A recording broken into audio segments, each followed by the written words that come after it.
Hello, ladies and gentlemen, and welcome into another edition of Slo Ur Roll. I am Dominic Lorenzano, and it is another solo edition today.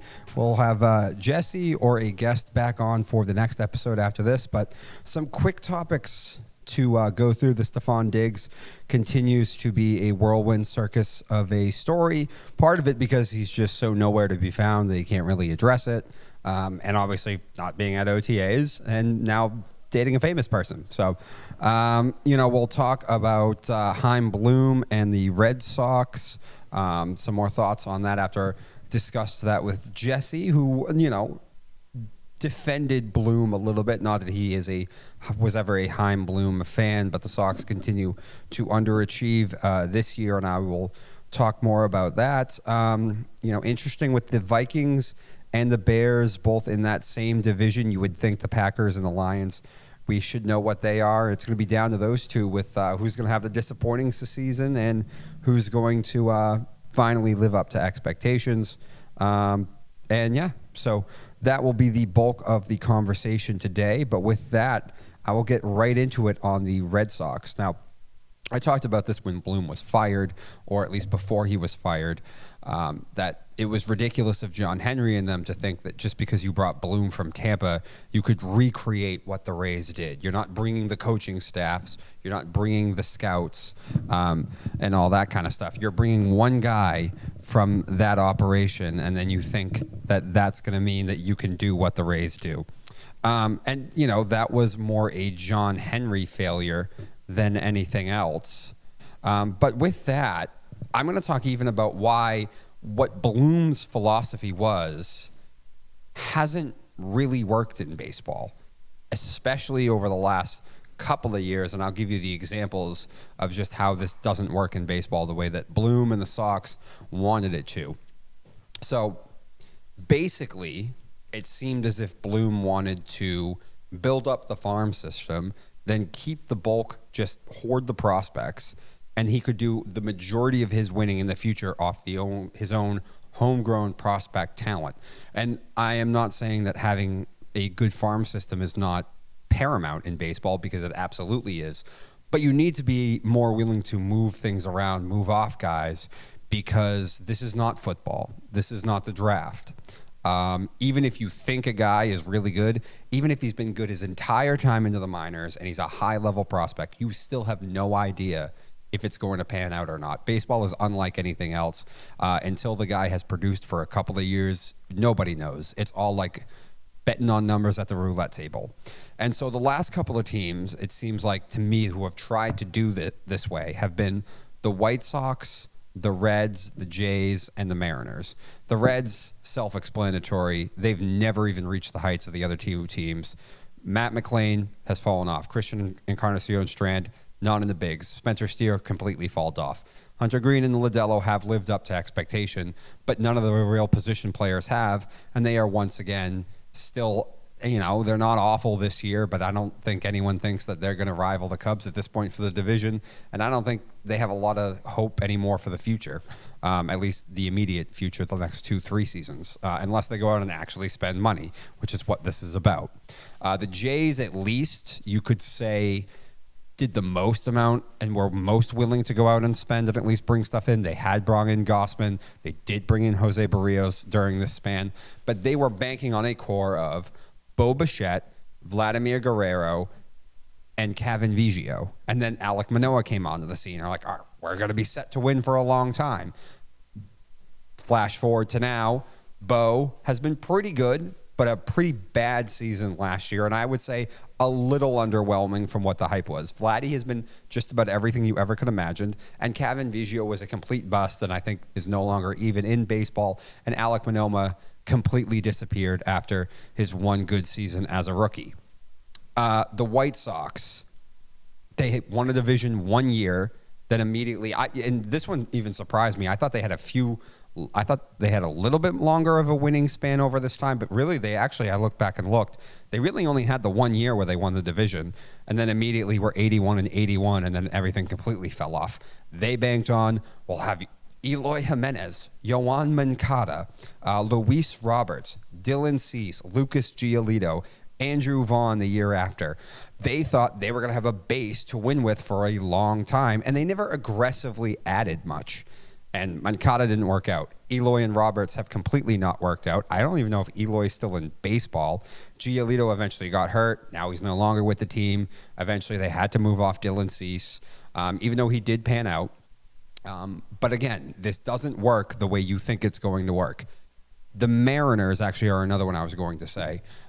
They thought they were going to have a base of Julio Rodriguez, Taylor Trammell, Kyle Lewis, and so they thought they had a base to win with. Now, the pitching has pretty much most of it has blossomed the way you would want, but they continue to not want to spend money or do big swings to add big names or big legitimate bats or anything. And so they haven't won a ton. They haven't won a division.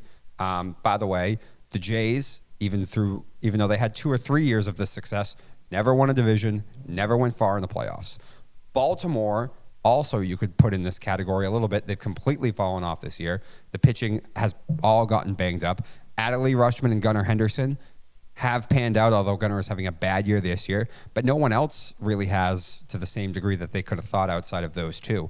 It simply doesn't work this way in baseball. Don't give me the Cubs had a young core and won a World Series. They had a veteran-laden pitching staff that they paid a premium to get. The Astros are the most successful rebuild of all time. It's been a complete success. They had a young core of prospects. They brought them up. They all produced, and they won a bunch of World Series. But they were awful for about a decade in order to do that, too. It wasn't like it was a 3-4 year thing. They were bad for a long time. So this sort of thinking just doesn't work out, and it hasn't worked out lately. You can see it with the White Sox, you can see it with the Blue Jays, you can see it with the Mariners, and you can see it with the Reds even too, who, like I said, 2 years ago looked like Matt McClain, Spencer Steer, we'll have something here with Ellie De La Cruz, all that. The guys don't work out. And it's interesting that finally this season, John Henry finally opens up the checkbook and spends some money, and the guys that they have spent money on have been the best players. Alex Bregman's been awesome. Crochet didn't exactly spend money on, but he was a name commodity that they finally traded away some prospects for, and they've been the 2 best players on the team. Because when you really want to, if you're trying to win, proven commodities, I will always lean to over the prospects in baseball. Because, again, drafting prospects, all that stuff in baseball, it's like going to the roulette table and trying to pick numbers. You think you know, but you don't really know. It's unlike any other sport. And so this way that Bloom was thinking just doesn't work throughout the league. And we are once again still 3 years later, still pretty mediocre. So, and until they want to change their way of thinking, I'm not sure how much this is going to change. Now, again, there is still hope for this team. Maybe these kids turn it on this year. And yeah, but if they just want to hoard all the prospects, and they don't want to make serious aggressive moves in the offseason or during a season, this is what you're going to be. Mediocre. Pretty good, entertaining some days, but at the end of the season, you might make the playoffs, you might not, and no one's going to take you seriously as a World Series contender. So that has been the failure of the Chaim Bloom thinking for the Red Sox the past couple of years, and part of where we are today with this team. Moving on to some football, not the digs. We'll talk about that after a quick break. The Vikings and the Bears are both going to be in very interesting positions coming into this season. Both have a lot of, I wouldn't say hype, both have a lot of expectations with 2 quarterbacks who still have yet to prove it at all at the NFL level. Caleb Williams was awful last year. J.J. McCarthy hasn't played yet. Now, the Vikings have a really good roster and a team that made the playoffs last year. So I would say there's probably more pressure, at least in the football world, not the media, because Chicago, for some reason, is always a media darling and a media circus. But in the true football community, there's probably more pressure on the Vikings. And I don't really know which one's going to pan out between the two of them. I see major reasons why both won't. Ben Johnson has never been a head coach before. I believe the two teams opened, by the way, playing each other on Monday Night Football, which for JJ, his first NFL game, that's a tough draw. For Caleb and Ben, who will have their first game together, Ben Johnson's first head coaching game, that's a ton of pressure. In division, prime time, but it's going to be interesting how it goes. And I don't have a lean yet which one's going to fail. Maybe they both fail. I mean, maybe just the Packers and the Lions beat up on everybody and the division's not as deep as it was last year. But you'd think one of them should probably at least pop. And I don't have a lean yet on which one. It's just a fascinating story coming to the season. The Bears one is easy. I mean, Ben's never been a head coach. The organization never seems to get offense right. And Caleb Williams was, I mean, unarguably, objectively, pretty atrocious last year. Like, I know the coaching staff was a mess. Some of it's a joke, especially when it came to offense. But, like, in a vacuum, skipping balls on 5-yard out routes, like, it's not really the coaching staff's fault. You should be able to complete that. Holding on to the ball way too long. They have fixed the offensive line. They got a proven offensive play caller. So the pressure is on Caleb, and you would think that he has at least enough around him now to show significantly more than he was able to last year. But again, we don't know. As for the Vikings, the problem is not only has JJ never played before, he's going to play in a team that now Brian Flores is a very good DC, but I would not say they have elite defensive personnel. So they will be in some shootouts, especially in division, because the division is stacked with offense. The Lions are stacked. The Packers are stacked. The Bears will have an offensive coach and at least good offensive weapons on the perimeter, so maybe they'll put up some points. They're going to be in quite a few shootouts, and they don't have a defense that's just going to go out and win a bunch of games. And JJ was never asked to throw the ball 35, 40 times, even in college. He played for Jim Harbaugh in Michigan, who would just beat the crap out of teams, and JJ was largely asked not to screw up the game. Like, he wasn't throwing the ball 35, 40 times in college.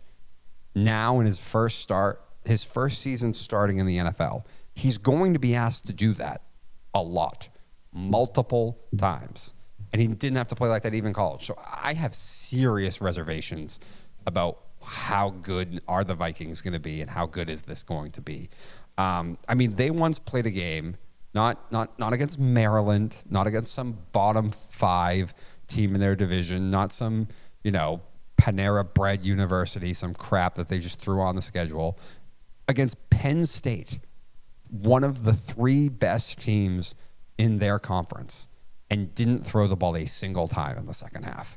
Like, that's how dominant the teams J.J. McCarthy was on. So it's just going to be such unfamiliar position for him. And so the one edge that the Vikings will have over the Bears is, I mean, Kevin O'Connell has been a head coach now for multiple seasons. Like, it's a learning curve. Ben didn't have to worry about his safety getting in trouble before the game. He didn't have to worry about when they had a bunch of injuries on defense. He didn't have to worry about, somebody saying the wrong thing or him saying the wrong thing to the media. He literally just had to watch film, draw up plays, and just focus on one side of the football and never have to worry about the extracurricular stuff. It's going to be a major learning curve. And he already had to deal with it with the story coming out of, Caleb's camp didn't want to go to Chicago. And that has been a media story now here in the offseason. Now, luckily, in retrospect, it was things that were all said 18 months ago. Like, they shouldn't really be that big of a deal, but it's still something you have to address. So it's going to be he's going to have a very steep learning curve, and he's going to be expected to figure it out very quickly, because it seems like they have expectations that they're going to win. And the division is really, really tough. Like, if you start the season 2-4, you got the Lions and the Packers in the division. Those teams might be, 4-2. Hell, they might be 5-1. So, and the Niners have one of the easiest schedules, and the Rams still have Matt Stafford. So one of those teams is going to be vying for a wild card spot. You're probably not them. So if you have playoff aspirations, you better hit the ground running pretty damn early, because 5 games into the season, you could be looking up and you're in a really tough position. You still have multiple games against your division, which is tough. There's no New York Giants in your division. There's none of that. There's no easy team for you to just beat up on in division. So it's going to be interesting. And I don't know. I don't have a true feeling of which one I think is going to falter, not live up to the expectations, and which one will. But it's one of the more fascinating stories, I think, going into next NFL season. I want to briefly touch on another football thing before we get to the main story of the Pats, which is another thing looking forward into the season. Is there a franchise right now that just, I don't know, feels more hopeless than the New York Giants? Now, I know they drafted a quarterback this year, but the Commanders got Jaden Daniels and they made the playoffs, and they were in the NFC Championship game in his rookie season. And it just seems to be a buttoned-up organization. And the Eagles aren't going anywhere. Now, you could make the argument Dallas is on the downturn, but they still have Dak, who's a significantly better quarterback than you have had since the prime days of Eli Manning. And their schedule is going to be brutal next year. I honestly was a little surprised at the end of the day that they took a quarterback. I kind of thought that they would just not take one this year, realizing they're probably going to tank and they'd take one next year. I feel like that's what I probably would have done. But I don't see a scenario where this team isn't picking top 5 again. And I think Brian Daboll has a great chance of being the first coach fired this season. So, again, I'm sure if someone will tell me the Browns are pretty hopeless right now, but I don't know. There doesn't seem like a lot of organizations in the NFL more hopeless right now than the New York Giants. All right, with that, we are going to take a quick break. Then we will come back and discuss the Stefon Diggs story. So stick with us, guys. And we are back here at Slo Ur Roll. Moving on to what has been, I feel like, the biggest story in New England the past couple of days, and one of the bigger stories of the NFL, which is the Stefon Diggs stuff. He didn't show up. Diggs didn't show up to OTAs. Then there was, I don't know if it was a story or just a picture of him clearly not in New England, probably somewhere in Miami or something like that. And, a bag of what looked like some sort of, probably not legal substance. And this is an individual who has never played here yet. He's never worked with the coaching staff. He's never worked with Drake May. He basically ran himself out of a winning organization right now in the Buffalo Bills. Probably a place that if you ask 90% of wide receivers in the NFL, they'd want to play. With a quarterback who seems pretty damn liked by the rest of the league and the players. The only people who don't like Josh Allen are certain media members who, usually don't like him because they like to say Lamar's better, and I'm not going to say the reasons why they like to say that, but Josh doesn't puke on himself in the playoffs the way Lamar does. But back to the Diggs thing, I mean, I'd cut him. I think I would. This just has all the makings of a circus. This is his 3rd organization. He has never played for you. He's never played for Mike Vrabel. He's never caught passes from Drake May. You would think an individual who cared and was going to be better would, try at least in the beginning a little extra hard. When you get to a new place, you have no equity in the building. So you should be trying a little extra hard to get to know the coworkers, be on their good side, on the boss's good side, and just show that you're there, you care, and you're going to be an asset. But he's not going to do that, it seems. And now he's dating Cardi B, which what people do in their personal life is, that's their thing. But this is a guy who's already been a distraction in a circus, and now he's dating a famous rapper.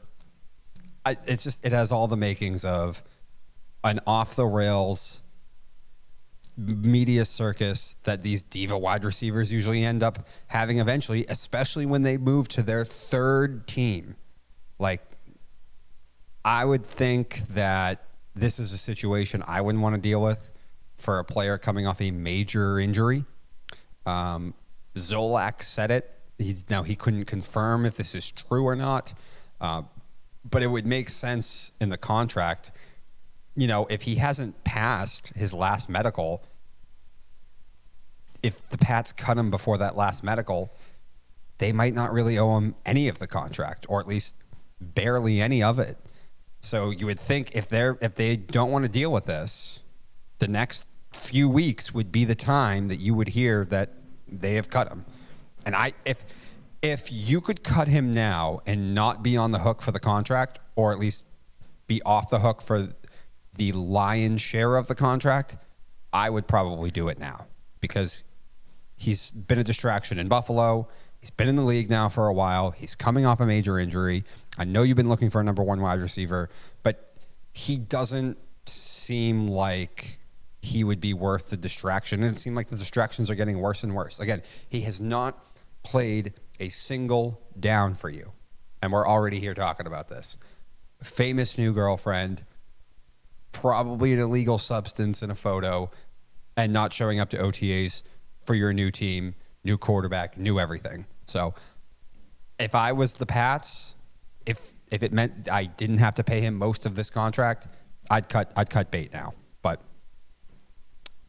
if you told me that he's playing week 1, I'm not shocked. If you told me in 48 hours you find out the Pats have cut him, I also wouldn't be shocked. This could go anywhere. Literally could go anywhere, and I would not bat an eyelash or be surprised. I personally just feel like I've seen this before a bunch of times. Like Des Bryant, Antonio Brown. There's been plenty others. He hasn't played it down for you yet.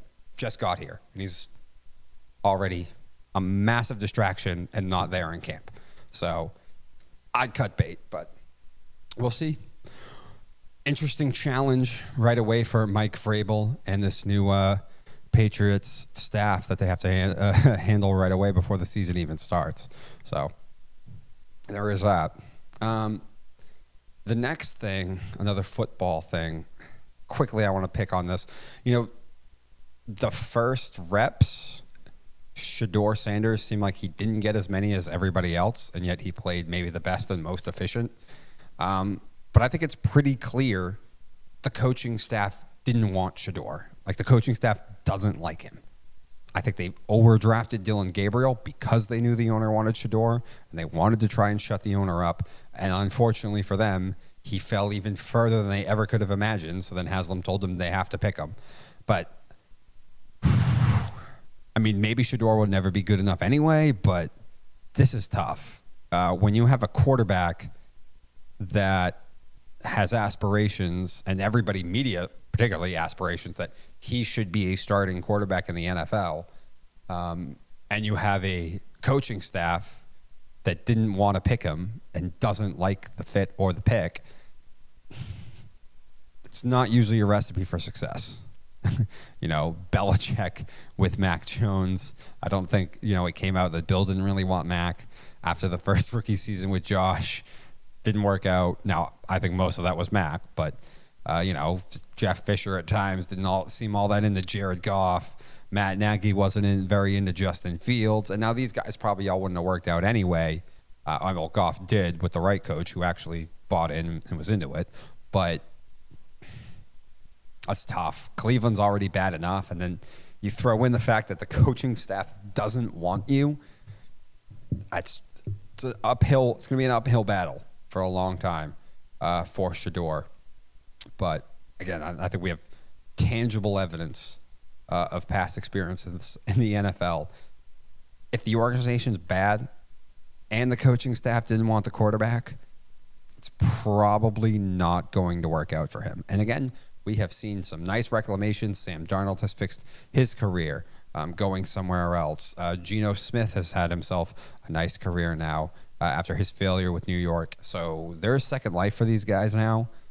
But again, the staff's not into you. It's tough because, learning quarterback in the NFL is as a rookie coming in is tough enough, and then to not have that support in your corner, then throw in, does Haslam force their hand? Like, that's the other thing. They're already mad Shador's there, but if Flacco's not winning games, and what if by week 5, week 6, Jimmy Haslam tells them they have to start Shador? That's just more animosity that the staff's going to have to the quarterback and the kid. So there's another potential implosion right there in Cleveland, although it's hard to call an implosion because I think everyone's picking them to finish last in their division anyway. But, again, could get real weird in Cleveland. I want to finish on this, which is, let's talk spending in baseball. This is the sport of spending. This is the sport of money.